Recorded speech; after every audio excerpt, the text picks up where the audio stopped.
I'm gonna ring this bell. And they'll come, and they'll finish the job. Ding dong! Ding dong! I can't believe he bit me. That's... Don't get fooled twice. Better safe than sorry.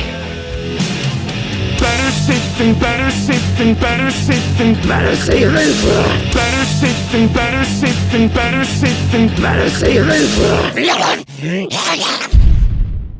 Thank God we got Crash Course out of the way last time. Now we can get back to campaigns that people actually play, taking place in Riverside, Pennsylvania, which this time around is much more realistic to its real-life counterpart, unlike Fairfield, where Riverside has a fair-sized population for a small town at 2,000 people. With their loss of their escape plan from Mercy Hospital, and then losing their badass modified box truck, the ragtag group of 4 head into the city on the slight notion that the last military holdout at the Riverside Church may be still up and running. This week, we're doing the sanctimonious, blue-tinted, small-town, children of the corn-looking, ding-dong ditching, sewer diving, I'm on a boat-loving, tiny-town, church-going, and blue trend-setting campaign, Death Toll.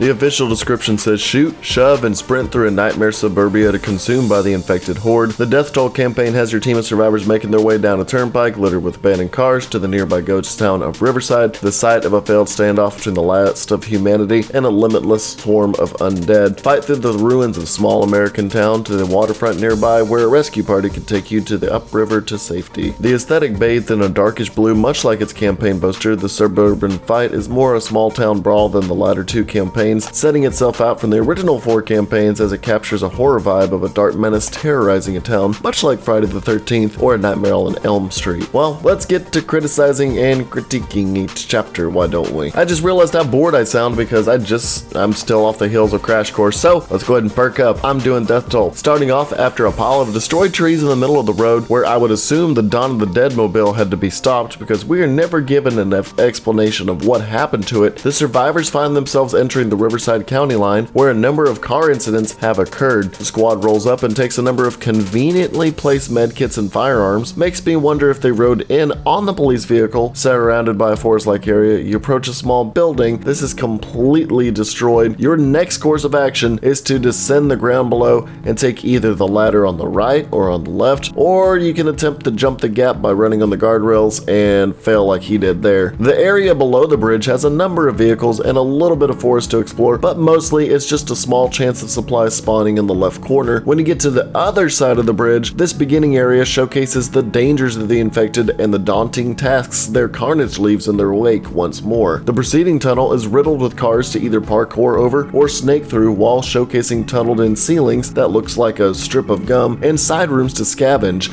After getting over numerous multiple vehicle accidents, someone called that Lizard. He's gonna want to hear about this. But a gecko, he can be trusted. Better safe than sorry. You'll hit a dead end by a barricade and be forced to go down multiple flights of stairs, eventually going into what I assume is some sort of generator room where you can easily skip pretty quickly by jumping the gap, or you can stop for ammunition and supplies. Escaping the tunnel, you go out into the wilderness for a very brief period with nothing much to do except take in the creepy outdoors and push forward. There is a rather nice aesthetic shot here with the light bathing the rocks below, creating a slight image of hope, a sort of light at the end of the tunnel.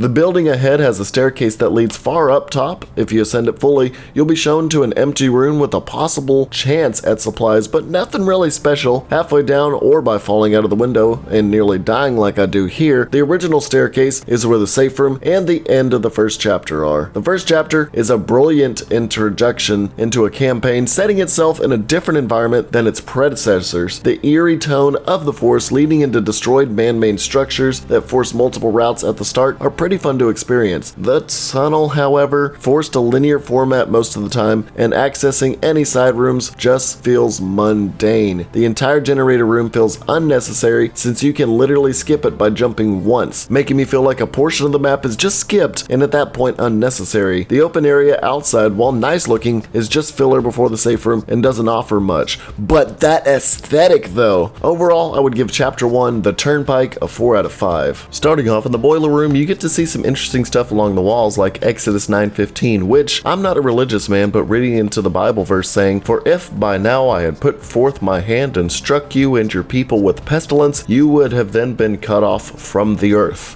This Bible verse, taken into context, is a message to Moses from God, telling Moses that he must warn the Pharaoh and the Egyptians. The plague was sent down and everyone who didn't heed the warning was killed, showing how some survivors felt the green flu was a deserved comeuppance on humanity. There is also a full-scale, drawn-out map of the area up to the end in the back of the room, something not seen often in other campaigns. Besides the innards of the safe room, you into another sewer system, you are given two choices on which route to take. While the left goes nowhere in a room of these big cylinder things in shit water, you can either go right, the hard way, or straight, the easy way. The right takes you into a high ground portion of the central chamber, where the only way down is by ladder. 3 separate holes in the cylinder of a room allow infected to pour in on you. The height alone is a danger to you and your teammates if you were forced to fall from the ladder. The straight direction takes you directly to the bottom floor of the central chamber, where a table of tier 2 weapons and supplies are waiting. It's a much quicker and easier way to progress through the level. The way ahead, with a moat of piss and shit in front, is a ramp to the next area, while going directly forward is impossible and probably where a charger will spawn. You will take the tube to the right to enter the sewage filtration center. By the way, I'm making the names of these rooms up, don't quote me on that. Dropping in with a ladder as a backup plan to get back up if someone's pulled back, you go into a room that will act as a Horde event to hold down. Once you attain the high ground and seal the lock on the drainage system, you will alert a Horde from the alert system. This Horde will be fairly easy if you stick to the pillars and keep your back against the wall. Infected will either climb from the sewage below or pour in from the 2 holes behind. If you're forced into the sewer below, the water will slow your movement speed and make you an easy target for the infected, causing for an interesting dynamic to fight in. Once the lockdown is over and you have possibly dispatched the Horde, you can run ahead. You can cross the new bridge and check the closest room for a medicine cabinet to recover from the combat. Going through more tunnels, you do have a chance of falling off here because of the no guardrails being there, so be careful not to get smoked, where you can either take a manhole and ladder up or take a broken staircase up, a creative way to ascend out into the Ravaged warehouse. The only way out is through 2 windows on the side, going back out into the wilderness once again. You can go into the side room on the left for supplies, but at this point you and your teammates are just going to want to rush forward to get into the caboose. The room holds nothing more than the caboose. You can check below, there might be something, but it's mostly a danger to just be knocked down into there. Entering the caboose, you finish and move on to the next chapter. The chapter is shitty. LOL. I just said that for the pun, but the opening routes in this chapter, while interesting, serve to either worsen or better the route for the survivors. Unlike the separate routes of the broken bridge from the previous chapter, the Horde event is also an exciting take on an event that forces the survivors to stay down while fighting the infected and possibly harshly punishes them for rushing, since a lack of guardrails and the water below will make things much more difficult than when forced down. The area after the event is bland, however, outside of different climbing surfaces, although it is cool to end a chapter by entering from a back door. Oh yeah.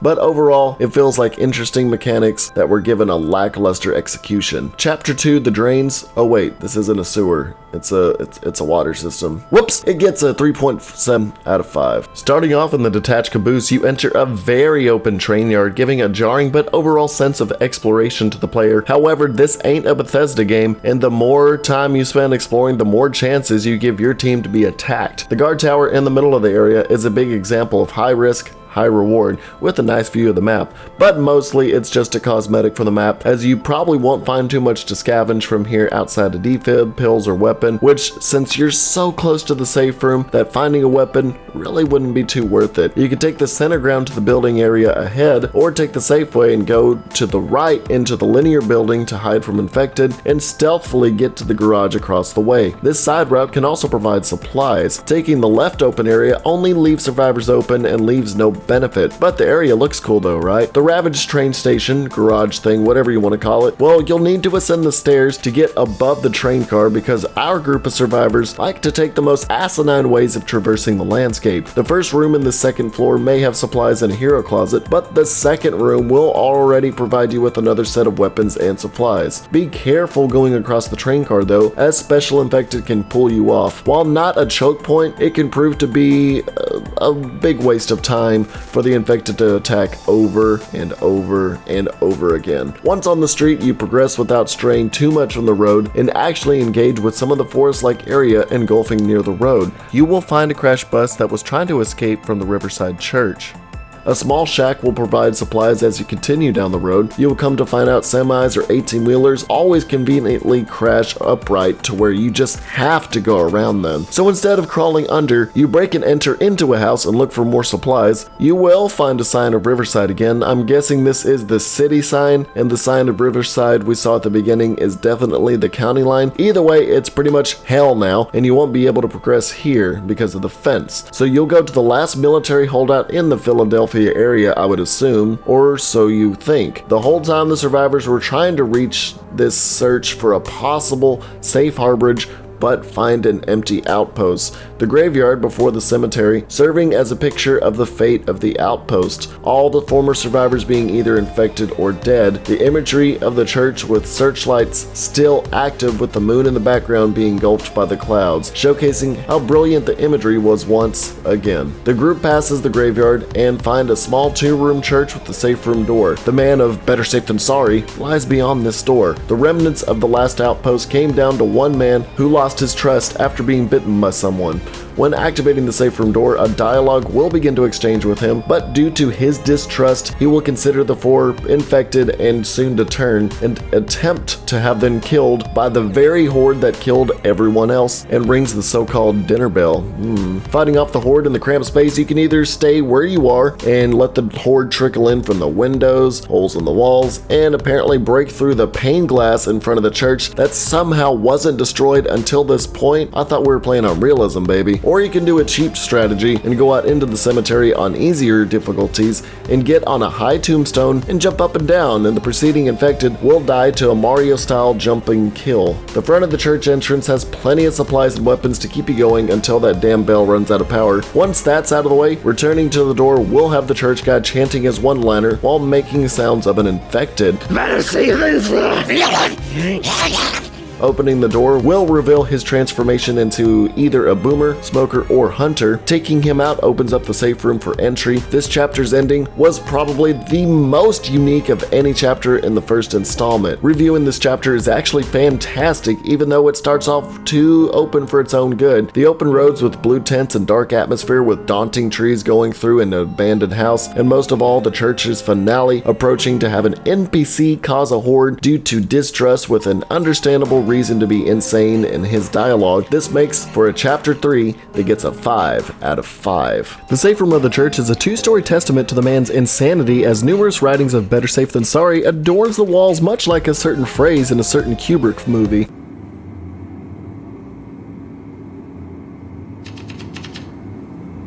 Wow, that's a relief.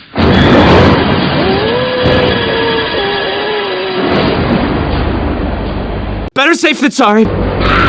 Going out into the darkness of the Riverside cityscape, you can see the overrun town in full view. You will descend into the courtyard and find that you must go through the broken wall caused by the box truck into another multiple route system. The road to the left is blocked by a row of buses, so you will need to take either the alleyway far across the street, the nearby building for supplies, or just take the fastest route and jump the sandbags nearby. I don't know why you'd want to go all the way around unless you were just wanting to play like a Fallout experience. Going to the next city block, the street will be blocked by a gated barricade, so you will search the nearby buildings for an alternate route. There will be a bunch of rooms you can enter for supplies, but the only doorway that will provide the way is the one to the left with the florist sign next to it. The room will be under construction until another city block full of rooms looks just the same, but this time you return to the streets to get to the next city block where the street is gated off once again. Feeling a bit repetitious and rolling on at this point, you can check more rooms for supplies, but you will need to take another convoluted route by ascending the van to the balcony above. The office room will lead to the streetway and theater below, where a perfect example of a non-stop crescendo lies ahead. Instead of maneuvering over the debris like normal people, the survivors decide to use a forklift to make a ramp to get over it. Are we trying to make it wheelchair accessible or something? This preceding horde is the bane of my existence and borders on the edge of challenge and pure bullshit. I won't go into explaining the route here, but yet it's another convoluted route to take to get over the fence, blocking the route to the safe room. With how many pull-off points and how thick the horde is, I just hate having to go through this part in such a repetitive and condensed area. Get in the safe room, whatever, at least this shit's over. Looking back, this map starts off interesting, looking at the cityscape, wondering how you will combat the infected in a small town environment. Then it becomes a repetitive grind of going block to block until you get to a crescendo gauntlet mess of being in a small area. Coming off the heels of such a great chapter that was chapter 3, this one is a real disappointment. I would have to give chapter 4, The Town, a 2.5 out of 5.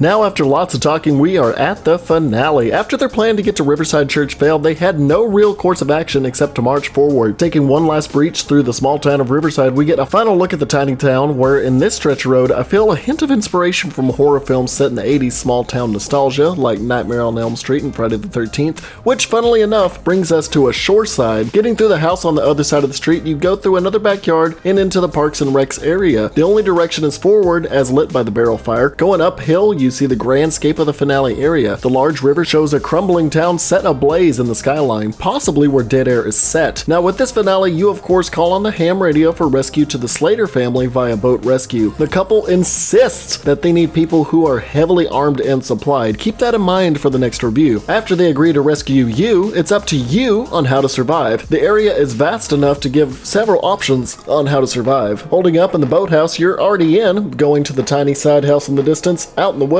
even returning back to town. If you're on Left 4 Dead 1, this rock that commons can't get on top of, or my favorite, the docks where you can see infected coming from a mile away. Don't worry about the water directly near the boathouse or under the dock, as it is shallow and will only serve to slow you down, although the water beyond the buoys is instant death. But keep in mind that all supplies will be at the boathouse, so in between tanks it would be highly recommended to return quickly to the boathouse and supply up and return to your established outpost. After 2 tanks, the boat will sound off and your rescue will arrive. The survivors will get on the bed of the large boat and they will boat off into the darkness. I will go over what could have possibly happened between Death Toll and Dead Air in the beginning of the next video, so keep that in mind. So this finale is a neat take on the final horde you face for rescue. You are given multiple options on how to take this, and this is also the only campaign where all parts of the level are open without a given choke point. Feeling like an homage to Friday the 13th and Crystal Lake, I feel a bit horror nostalgic. I prefer this finale over most other Left 4 Dead 1 finales, although most of the campaign discourages me from getting to this point. I do like it a lot though and feel like it offers more than others. I give it a 4 out of 5. So the total score for Death Toll is a whopping 3.84 out of 5. An overall enjoyable campaign with some of the best imagery and events of the series. It gets repetitive at times, but doesn't do much else to make itself stand out. It serves an integral part in the story, but what it makes up for in interesting parts, the filler between the good points bogs it down way too much. Let's take a quick look at what my friends think about the campaign. I like Death Toll, but the finale is awful on versus. No other map has such an open area for survivors to see every angle that on that deck. Kickslayer. Agreed. Nanogerm. Well, that about covers it for Death Toll. If you want to motivate me to make them quicker, donate to my Patreon and let me know what you want to see. I may be taking another hiatus for the review series in order to make a quick video on what happened to CETA, the military, and the US government during and after Left 4 Dead. So let me know what you would want to see next. And speaking of donators from earlier, thanks to my Super Chat and Patreon donators, Lovable Tester, Mario, NATO6141, Ricardoy, Ascension, Shilarby, Turtle Lord, Momoka, Ninja Kirby 935, Owen Stebbins, Hank Hill, Niels L, Twilight Duck, Florian B. Bell, Dr. Do PhD, Austin Langford, Michael Martinez, Obi-Wan Jones, Deja, TKX Shield, Exploding Burritos Experience, Nick B, Benny Boy, Drake and Z4, Taylor 07, Just Lemons, and Andy123 Son. Thank you for your generous donations to WoW Such Gaming. Anyways, let me know what you want to see next time, and don't forget to like, comment, and subscribe, and ring that bell. Next time we're doing Dead Air, so make sure I'm not going silent and keep me from going on Dead Air. Until next time, I'm Zack S, aka WoW Such Gaming. Stay WoW! Click one of the videos below if you want to keep supporting me. Keep watching my content.